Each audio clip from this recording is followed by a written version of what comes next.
A week ago, GoPro released firmware version 1.6 for the GoPro Hero 9 Black.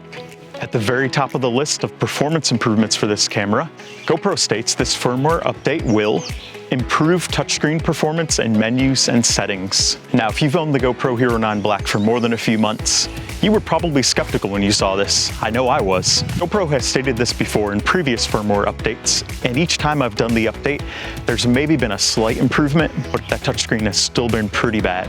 Now, the responsiveness may have improved slightly in the past, but the issue has still been there. This past week, I upgraded my GoPro to firmware version 1.6 and took it for a test. Today, I am happy to state that the touchscreen responsiveness issue is at last, finally, resolved. Check it out. By the way, the power on also seems to have been improved. I've noticed it's more responsive and it boots up maybe a second or two faster. Sometimes I would hit that button in the past and it would take quite a while to boot up. So let's check out that responsiveness. Okay, click to that, instant. Let's click the edit button. Scrolling looks good too. Let's get back out of here. Let's go check the main menus. Click on connections. Scrolling looks great. Let's click on general. Also looks good. Click on about. About is where you can check the camera info. Tells me the battery health is excellent, the battery type's compatible. Click on the mods menu. Look at that, everything is instant. Not only has GoPro fixed the issue on the GoPro Hero 9 Black, I would say this touchscreen sensitivity is better than probably any GoPro I've owned since at least the Hero 5 Black, and maybe even better than that. I am definitely impressed. It's gonna take a little bit of getting used to because I'm so used to having to swipe and swipe again or swipe harder, which by the way, swiping harder does not do anything.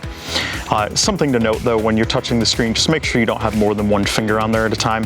If you do, that's gonna mess with it. That messes with pretty much any touchscreen type device. Yeah, I am very pleased with this. Can't believe how responsive that is. That is incredible. Power it back off.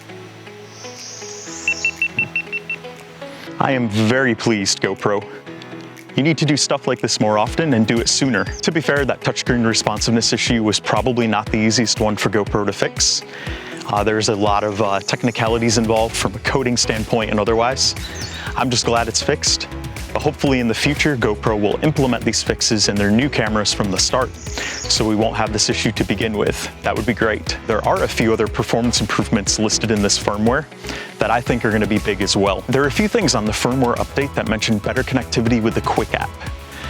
Now this could have ramifications for things such as updating the firmware using the Quick app instead of having to do the manual method. So far the Quick app responsiveness seems to be better. We won't know how it'll handle future firmware updates until the next one is released by GoPro, but for now it definitely seems promising. Of course, if updating the firmware with the app doesn't work, I have a video that'll show you how to do the manual update. That works for me every time.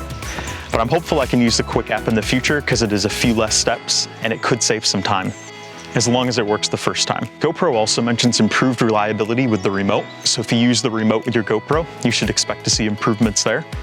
And it also mentions better power on reliability. That's what I demonstrated when I powered on the camera. It seemed to power on much faster, and the screen seemed to appear about 1 to 2 seconds sooner. So that's great as well. GoPro finally fixing some of these issues, especially the touchscreen responsiveness issue, is huge. In my opinion, this fix makes the GoPro Hero 9 an even more valuable and useful camera, and certainly a lot less frustrating to use. So if you haven't updated to firmware 1.6 yet, I definitely encourage you to do so as soon as possible.